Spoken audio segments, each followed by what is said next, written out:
Hi, everyone. We'll be in 2 Corinthians 8, as you see. I encourage you to turn there, and we'll read through the entire chapter as we go in little bite-sized sections. Each bite enough for a mouthful, but um, we'll glean some things that Paul has for us, and that hopefully God will speak to us through this text and His Word that He's provided. So, just quickly to frame where this chapter is coming from, Paul's talking to the Corinthian believers. And Paul, I think, is in Macedonia when he's writing to the Corinthians here. And meanwhile, the churches in Judea are experiencing a famine. So, as an important center for the Jesus church, Paul wanted to care for the family of Christ there in Judea. And he wanted the Gentile churches, including those in Corinth, to be a part of that family service to the church in Judea. It would appear that there had already been a discussion of this proposed gift, because when Paul talks about it, he's going to talk about their previous desire to be part of that giving to the Judean church. And he's going to sort of pick it up as though they know what he's talking about. So this is what he's talking about. The idea is that Paul and some others, some of whom he'll mention and some of whom he won't, will carry that lump sum gift that he's going to gather from these Gentile churches and take it to Judea. And Paul picks it up here in chapter 8. So let's take the first couple verses. We'll read verses 1 through 5 in chapter 8. Paul says, "And now, brothers, we want you to know about the grace that God has given the Macedonian churches. Out of the most severe trial, their overflowing joy and their extreme poverty welled up in rich generosity. For I testify that they gave as much as they were able, and even beyond their ability, entirely on their own. They urgently pleaded with us for the privilege of sharing in this service to the saints. And they did not do as we expected, but they gave themselves first to the Lord and then to us in keeping with God's will." I want to pause there and just notice a few things. Paul talks about the grace that God has given to the Macedonian churches. And what are some of the words and descriptors that surround the idea of that grace that the Macedonians receive? Severe trial is a phrase Paul uses in conjunction with the grace that God has given. Overflowing joy. Okay, now we're talking. I can get down with this. Extreme poverty. Wait a second, that doesn't sound like grace to me. But that wells up to rich generosity. The Macedonian churches are giving beyond their ability. This might be obvious, but this is counterintuitive, right? These are not phrases that are going to be knee-jerk reactions that I have when I hear the word grace. Poverty, extreme or severe trial. So it's an interesting thing that Paul is doing here by showing the Corinthians this too is a grace from God. And in these moments of personal struggle, of not having enough, the Macedonian churches experience God's grace. And there's something really profound here that I just feel like I'm beginning to scratch the surface of, and I want to know more about this. Maybe you've gone deeper than I have. We talked about it a little bit this morning in Bible class. Jesus as Messiah, Jesus as King, Jesus as the one that we've been waiting for is not always what people are expecting. It's not always what I'm expecting. Because Jesus comes and Jesus suffers. And then as we were discussing in Bible class, he goes, come on, folks, didn't you understand that that was the plan all along? And I and the two men on the road to Emmaus and Jesus' disciples say, no, that's not what I was expecting. That's not what grace looks like to me. Suffering for others, suffering to give to other people. And yet this is what Paul calls God's grace to us. So that's an interesting frame to put on this. I better pick it up if I'm going to get through this. Okay, less commentary, more just down to brass tacks. Let's go to verses 6 and 7.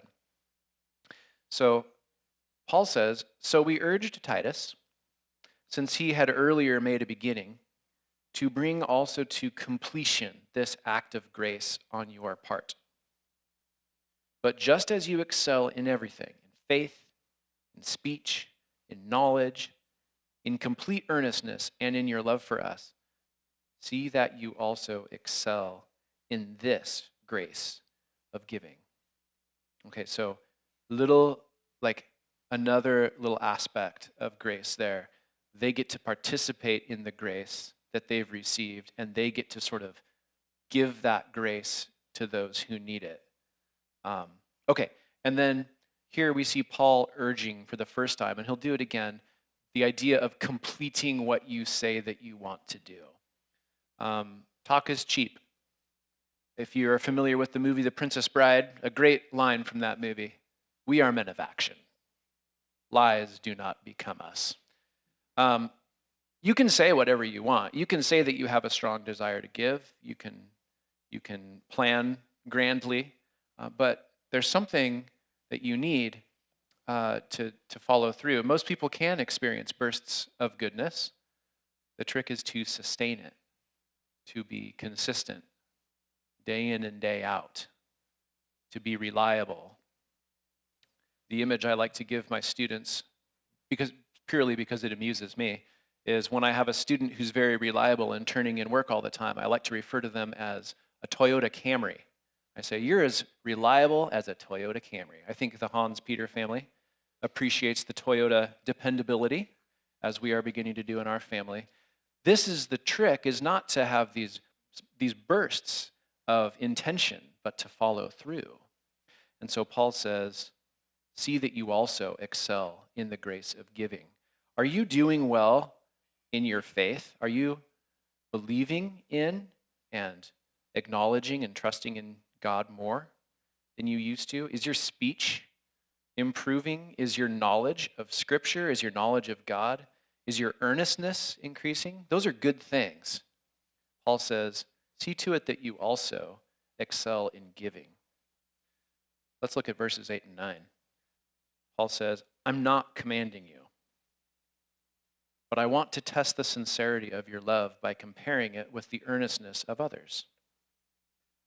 For you know the grace of our Lord Jesus Christ, that though he was rich, yet for your sakes he became poor, so that you, through his poverty, might become rich. The real test of sincerity is to compare yourself with Jesus. And we'll talk about that maybe a little bit more in just a second. But there's the sort of difference, and I've referred to this before. I teach high school, so it's just a fruitful place to draw analogies of human behavior from. I've got students who, when I check with each student, my goal in a perfect world is I want to leave each student with a sense of what they're doing correctly and what they can do to improve it, to go even further. And some students, when I tell them those things, they say, do I have to? And what they mean is, if I don't do that right, some even will ask me, what grade will I get if I don't do that? Right? So they'll just negotiate with me right there. And I usually hem and haw and say, I don't want to talk about that. I want to talk about where you could go with this. But then there's the students who say, great, yep, that makes sense. and then they just quietly go about doing it. And so in the test of sincerity, of course, depending on what the activity is, sometimes we do better and sometimes we do worse. Jesus is the true master, though, and that's what Paul shows us here. He's the true model. No one can give up or give more than he did. He left his place with God in perfection and took on the likeness of sinful flesh and suffered an ignominious death, accused of crimes he didn't commit, and suffering great physical pain. No one can do that. And so as we think about excelling in giving, and we think, I just don't know if I have enough, or I don't know if I want to give quite that much, Paul directs us to look at Jesus as our model. He says that Jesus' poverty leads to our riches. And this sets a pattern that Paul's going to get into a little bit later here, which is, I think, a useful idea that we don't give to impoverish ourselves and to enrich others, but that this willingness to give to others will enrich them and that will flow back to us. We'll get to that in a minute. Just a reminder of other things that Jesus, the master giver, has said. In Luke 22, he tells his disciples, the kings of the Gentiles lord it over them. But you're not to be like that. Instead, the greatest among you should be like the youngest, and the one who rules like the one who serves. I am among you as one who serves. So, straight from Jesus there, that idea. We're not grappling after position or having the most, but rather if we want to exalt ourselves, giving is the way to do that. Okay, let's look at verses 10 through 12.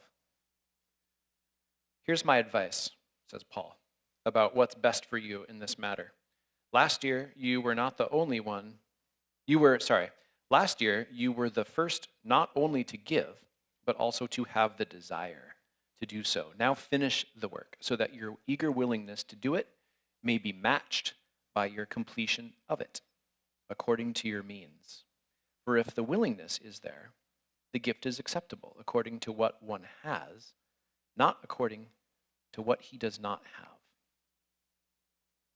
So here again, for the second time, Paul has said, following through is important. If we compare that with verse 6 says, bring also to completion the act of grace on your part. And here we have verse 11, that the eager willingness will be matched by your completion. So again, this idea that talk is cheap, but that putting practical measures in place in order to be able to give is something that Paul says, this is good advice. It's not a command. You can't command people to be generous, or it's not generosity anymore, right? It has to be sincere. It has to be like Jesus.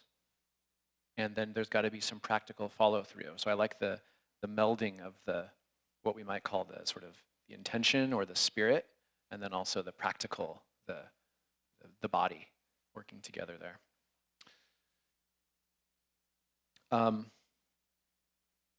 Most of us know what it's like to have intentions to do something good. And just returning to my classroom, if I ask my students at the beginning of a semester, what are your goals? Almost all of them will say, I want to get good grades. And then when you press them and say, what does that mean? They say, well, A's and B's. And then at the end of the semester, the reality shakes out differently than many of them have intended. It's difficult to sustain and to put practical steps in place. And here's what Paul is encouraging them to do. In Matthew 26, Jesus emphasizes that the spirit is willing, but the body is weak. And in Romans, Paul says, for I have the desire to do what is good, but I cannot carry it out.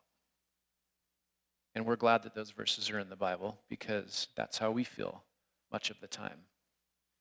One thing that we can do is we can try to be practical and put small amounts away and arrange our lives in such a way that doing what is good becomes easier. Because left to ourselves in the moment, we might have these little bursts of intention, but it's hard to follow through. So in verse 12, I like this verse.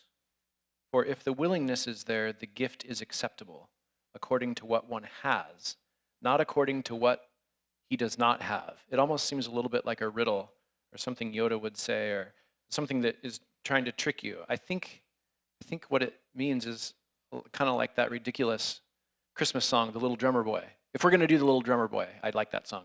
But it's a little strange. The joke that Brittany showed me, some meme or something, is just what every mother wants, someone to come into that place where her infant is sleeping and play the drums. But in The Little Drummer Boy, of course, the idea is give what you have, right? So this little drummer boy, I don't have any of these, fancy crowns or this anointing oil that these kings have or what have you. I'm just a kid.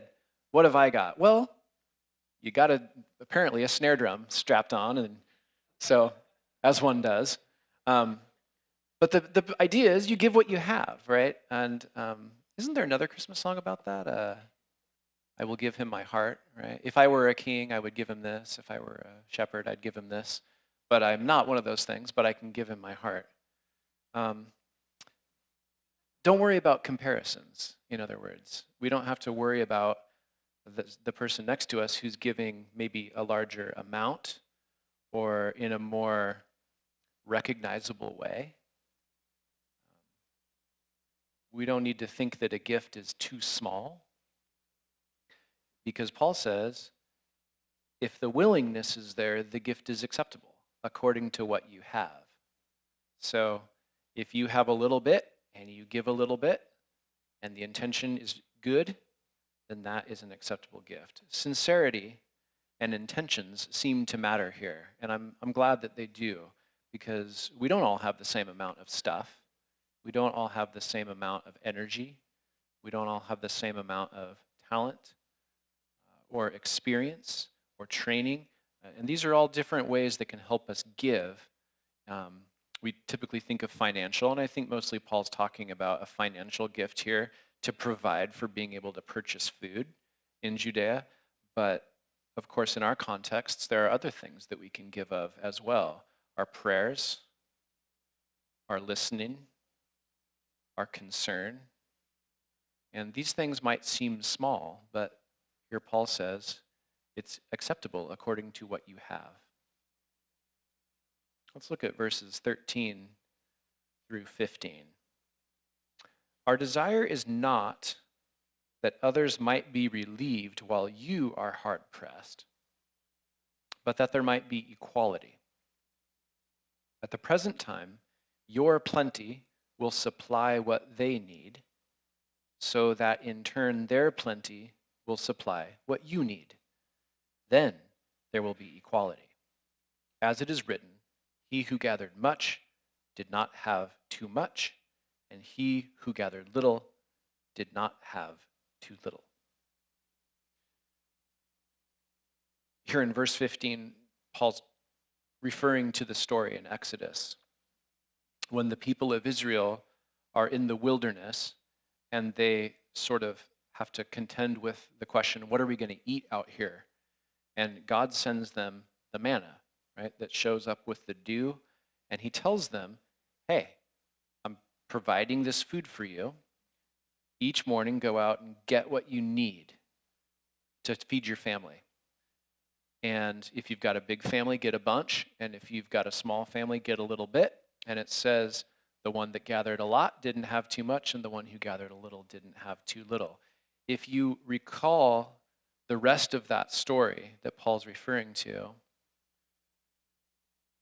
the people had a really hard time believing that God was going to provide that every single day.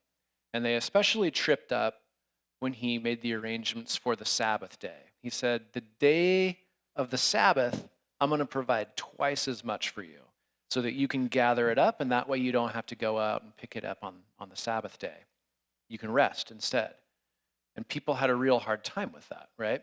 And he also said, don't hoard any of it. Don't keep any of it overnight because it's going to rot. And I'm telling you, I'm going to provide it for you the next day. And what do? They hoard it, and it rots.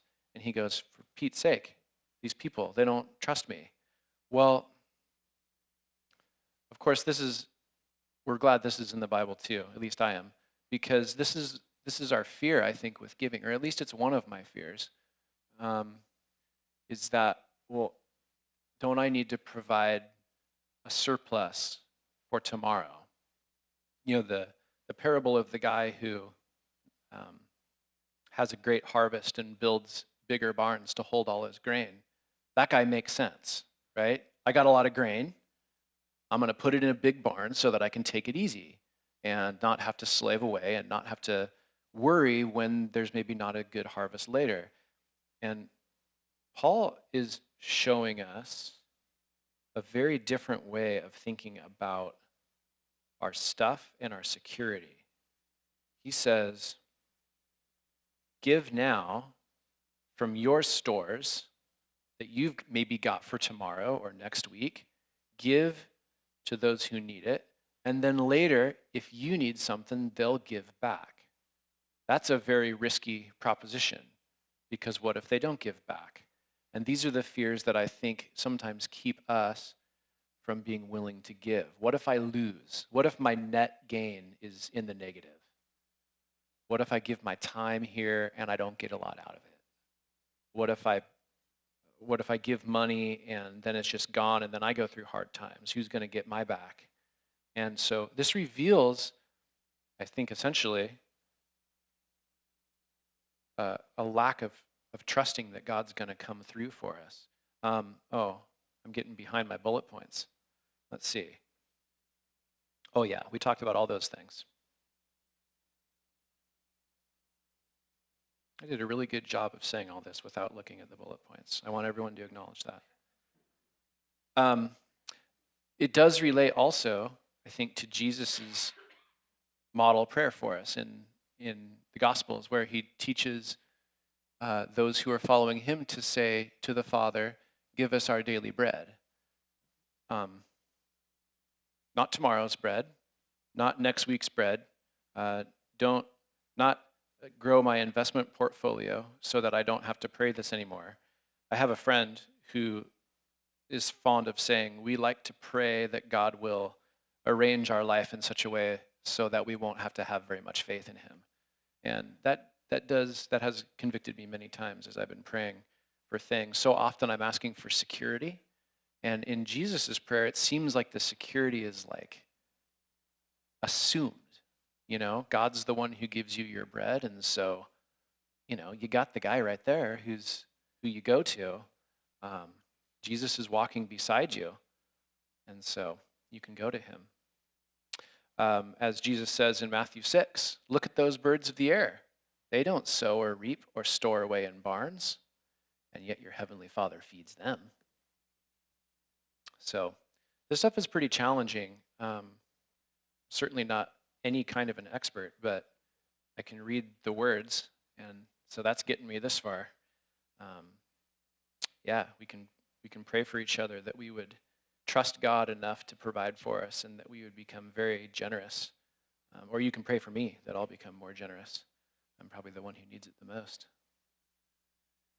Let's look at these last 8 verses of the chapter, 16 through 24. So Paul says, I thank God who put into the heart of Titus the same concern I have for you. For Titus not only welcomed our appeal, but he is coming to you with much enthusiasm and on his own initiative. And we're sending along with him the brother who is praised by all the churches for his service to the gospel. What's more, he was chosen by the churches to accompany us as we carry the offering, which we administer in order to honor the Lord himself and to show our eagerness to help. We want to avoid any criticism of the way we administer the liberal gift, for we're taking pains to do what's right, not only in the eyes of the Lord, but also in the eyes of men. In addition, we're sending with them our brother, who's often proved to us in many ways that he is zealous, and now even more so because of his great confidence in you. As for Titus, he is my partner and fellow worker among you. As for our brothers, they are representatives of the churches and an honor to Christ. Therefore, show these men the proof of your love and the reason for our pride in you, so that the churches can see it. Okay, so in these verses, much is going on that's good. Here's some stuff that I gleaned. Number one, Paul is getting very practical now, and he acknowledges essentially that people are tempted by large amounts of money, which I think we would all have to say is pretty true, probably in our own lives and certainly in the lives of what we see in the news and what we see in our world. We know that when there's large sums of money, people start to get a little dodgy. And so Paul wants to make sure that as they're carrying a large sum of money that was donated as a gift, they don't do it in the wrong way, that causes anybody any concern about their trustworthiness. And I think there might be a larger principle that we could entertain for a second, just that the way we're perceived when we're doing stuff matters, and that we have some influence over that. Maybe the way that we interact with people, the way that we talk, the way that we communicate, the way that we dress. I don't know. We could entertain the idea that the way we're perceived matters, and that this could be setting up a principle for us as we interact with other people as ambassadors for the gospel. And that our message might not be received well, but maybe there are little tweaks that we can do that can help people to at least have confidence that we're being sincere, as Paul is taking pains to do there. 1 Corinthians, this is going back several months when we were in the first letter of Paul to the Corinthians. He's talking about speaking in tongues, but he says, if the whole church comes together and everyone speaks in tongues, and some who do not understand or some unbelievers come in, will they not say that you're out of your mind? And so here we have an example of, hey, speaking in tongues is good. Paul says, I hope you do it. I do it. Don't shut people down who are doing it. There's a correct way to do it. But hey, look, if someone from the outside comes in and sees this as their first impression of you, they might think that's a little nutty. So we have a little bit of control over the way we're perceived, and we should probably give it some thought. In 1 Corinthians 11, he's talking about a wonderfully well-understood passage, women and head coverings and hair lengths. But he says, if it's a disgrace for a woman to have her hair cut or shaved off, she should cover her head. My point in including this is just the idea that culturally, I think what Paul's saying is, hey, look, if there's a cultural thing where women shouldn't have their heads uncovered, then don't you do it just because you have the freedom in your faith to do it.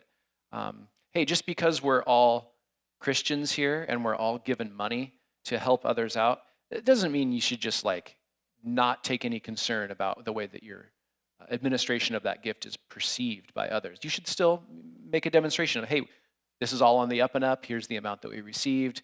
These people are going to accompany me. One person's not going to hold the money in their pockets, right, as they go. So I just think these are some instructive other passages to consider. I have a student in one of my classes who was writing about going on a mission trip in a different country.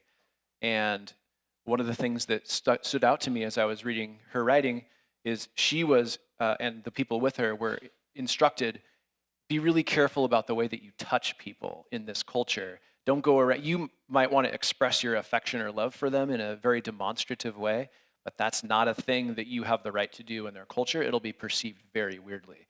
And so just another example of how the way that we conduct ourselves can matter, and that we have some influence over it. We should be sensitive to those things culturally. Okay, some quick wrap up. Paul calls the opportunity to give a grace. I was listening to a podcast this week about two young men who are attending Harvard Business School. They were both very successful financially and were on track to be even more successful financially, both making big upper-level six-figure incomes annually. And they were both believers, and as they met each other and started thinking about the concept of giving and spending time in the Word and struggling with that and their own relationship to giving as wealthy people, they had to wrestle with making some changes. They felt like they were being called to make some changes in their giving. And one of them sort of left the corporate track and went to work for a nonprofit that focused on basically teaching and encouraging other wealthy people to give a lot of money away. And then the other one stayed on the corporate track, but devoted a much higher amount of his earnings each year to being given away. And they said a couple things that I think are really interesting here as we wrap up this topic. One of them said, adjusting to a different lifestyle comes with its challenges, but I don't think either one of us regrets it. So as they gave more money, that meant that they didn't have as much to buy their sweet car or their dream house. And that was not all sunshine and rainbows for them.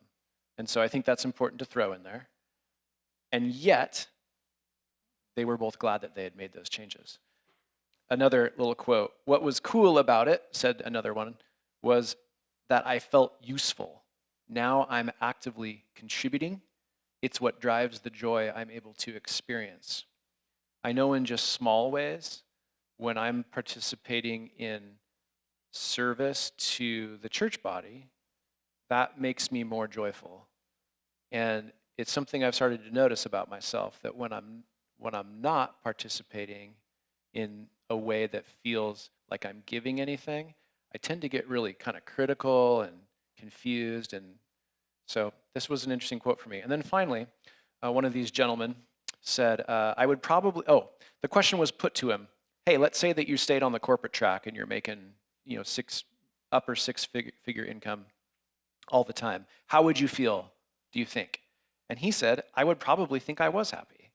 I wouldn't have the capacity to experience the things that I have experienced. I wouldn't even know what I was missing. So I just thought that was really interesting. Sometimes I think we fear to give because of the uncertainty of what the future will look like. And it sounds to me like there's joy there that perhaps if we never give, we won't ever experience. Okay, for real wrap up. You like that? This is getting back to the text. So follow through matters, says Paul. Successes, I don't know who said this or if it's a real quote or a bad paraphrase, but essentially, successes aren't made in single grand gestures, but usually in small, daily, repeated gestures. And so that idea that following through on your grand intentions is really the key. Give what you have and don't sweat what you don't. It's not a guilt fest or a pity party. Trust God to balance things out. He owns all of it anyway. When dealing with people, particularly with money, transparency is important. And finally, Jesus is our model for giving. His poverty leads to our riches. And so as we wrestle with our own situations, whatever they may be, let's keep looking to him and asking him to guide us because he's the master at this.